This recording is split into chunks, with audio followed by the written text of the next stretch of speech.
What's up everyone? In this video I'll show you how to easily create a 60-second or a minute story on Instagram.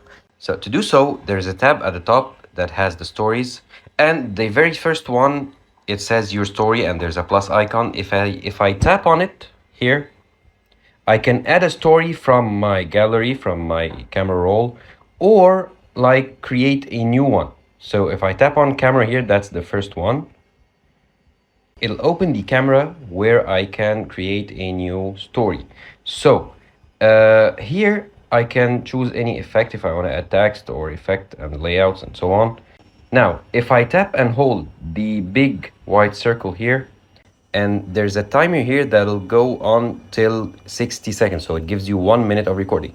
And once you finish, I can record the story here, and there's a timer on the top right corner, and you can continue. There's a timer here that'll go on.